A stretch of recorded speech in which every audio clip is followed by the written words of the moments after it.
እሳሳልሻለሁ ሀገሬ ወጥቼ እስክገባ አላምንም ልቤ ስቅል ይላል ወደ አንቺ እስክመለስ ከውሃሽ መጠጣት ያምረኛል ካየሽ መተንፈስ አረንጓዴ ቢጫ ቀዩ ሰንደቅሽ አልብሽና አንድ ላይ ልጆቼ በለሺ በአረንጓዴ ቢጫ ቀዩ ሰንደቅሽ ሰላም ለመላሜ ጸጋ ያልበስሽ። ይርጋ ጌትነት እባላለሁ የፋርጣ ወረዳ አስተዳዳሪ ነኝ። እንግዲህ በዛሬው ዕለት በፋርጣ ወረዳ በአጠቃላይ በሚገኙ ቀበሌዎች የአንድ ጀንበር የችግኝ ተከላ እየተከናወነ ነው የሚገኘው። እንግዲህ እንደሚታወቀው በዚህ ዓመት እንደ ወረዳ 18.6 ሚሊዮን የተለያዩ ችግኞችን ስናፈላ የከረምንበት ሁኔታ አለ። የችግኞቹ አይነትም የደንና ፍራፍሬ የአትክልት እና ኢኮኖሚያዊ ጠቀሜታ ያላቸውን ችግኞች ላይ ትኩረት በመስጠት እና አርሶ አደሩ ላይ እነዚህ ላይ ትኩረት እንዲያደርግ ግንዛቤ በመፍጠር አርሶ አደሩ አሁን ላይ ከችግኝ ጋር ተያይዞ ያለው ግንዛቤ ከጊዜ ወደ ጊዜ እያደገ የመጣበት ሁኔታ ነው ያለው።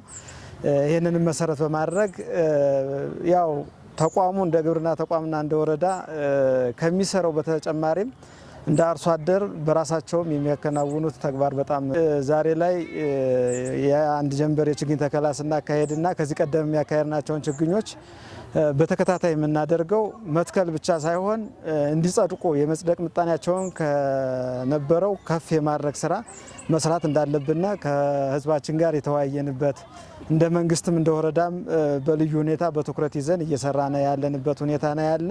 ቀርነውን እቅድ በአመቱ እናፈላለን ያልነውን የተለያዩ ችግኞች ያፈላንበት ዘመን ነበረ። በተመሳሳይም ደግሞ ያፈላነውን ችግኞች በሁሉም ቀበሌዎች እንተክላለን ብለን ባቀርነው እቅድ መሰረት የተከልንበት ሁኔታ ያለ ነው። ስለዚህ እንደ ጥቅል እንደ ወረዳው ተወስዶ ሲታይ ከዚህ ተግባር አኳያ ሙሉ በሙሉ እቅዳችን ያሳካንበት ሁኔታ ነው ያለ። እንክብካቤ ማድረግ አለበት። ችግኞቹ እንዲጸድቁ ኢኮኖሚያዊ ጠቀሜታ እንዲሰጡ መንከባከብ እንዳለበት የተግባባንበት ሁኔታ አለ። እኛም በትኩረት ይዘን የምንሰራበት ሁኔታ ይኖራል ማለት ነው። አመሰግናለሁ። የሽጥላ ፍቃድ ይባላለሁ። የደቡብ ጎንደር ዞን ግብርና መምሪያ ኃላፊ ነኝ። እንግዲህ በዛሬው ዕለት በሀገር አቀፍ ደረጃ የሚከበረውና አጠቃላይ እንደ ሀገራችን ወደ 800 ሚሊዮን ችግኞች በአንድ ጀንበር ይተከላሉ። በክልላችን ወደ 327 ሚሊዮን የሚደርሱ ችግኞች በአንድ ቀን ጀንበር የሚተከሉ ነው የሚሆኑት።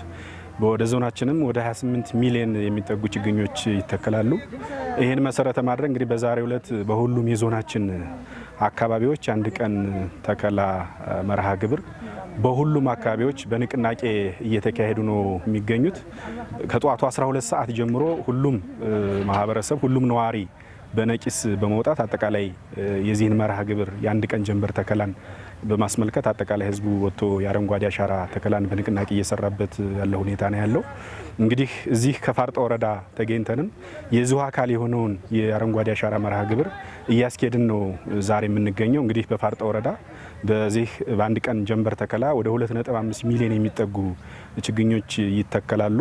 ስለዚህ ዛሬ የተከልናቸውን ችግኞች መትከል ብቻ ሳይሆን ነገ ከነገ በኋላ መጠን አጠቃላይ የኩትኳቶ ስራውና ለጥቅም እንዲደርሱ በማድረግ አጠቃላይ ከተፈለገው ዓላማ ጋር ግቡን እንዲመታ ለማድረግ ሁሉም ማህበረሰብ በዚሁ አጋጣሚ የተከለውን ችግኝ መኮትኮት፣ መንከባከብ እንደ ልጅ አይቶ ለጥቅም እንዲውሉ እንዲያድጉ በማድረግ የበኩሉን ሚና እንዲወጣ ጭምር መልእክቴን ለማስተላለፍ ነው።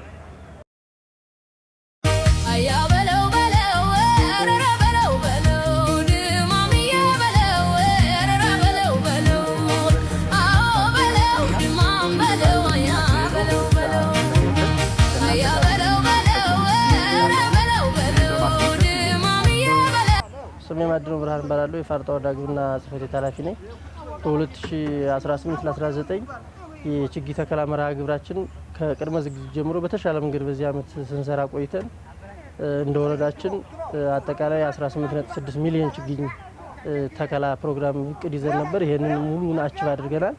እንግዲህ የተከልናቸው ችግኞች የደን ችግኝ አለ፣ የፍራፍሬ ችግኝ አለ፣ የመኖ ችግኝ አለ። እነዚህም ደግሞ በተራራ መሬት ላይ ተክለናል፣ በማሳ ላይ ተክለናል፣ በጓሮ ዙሪያ ተክለናል። በአጠቃላይ በዚህ ዓመት በተሻለ መንገድ ችግኝ ተከላ ስንፈጽም ቆይተናል። በዛሬው ቀን ደግሞ የአንድ ጀንበር ተከላ ፕሮግራም ይዘን እንደ ወረዳው 2.5 ሚሊዮን ችግኝ በአንድ ቀን የመትከል ፕሮግራም ይዘን ይህንንም ሙሉ በሙሉ ያጠናቀቅበት ሁኔታ ነው ያለ። ከዚህ በኋላ መትከል ብቻ ሳይሆን ችግኞችን ደግሞ ሁሉም ሰው ልክ በዘመቻ እንደተከልነው በንቅናቄ እንደተከልነው ሁሉ በንቅናቄ ችግኞችን መንከባከብ፣ መኮትኮት፣ ማረም ያስፈልጋል የሚል መልእክት ነው ያለኝ። አመሰግናለሁ።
Farash gala, kum ta me chan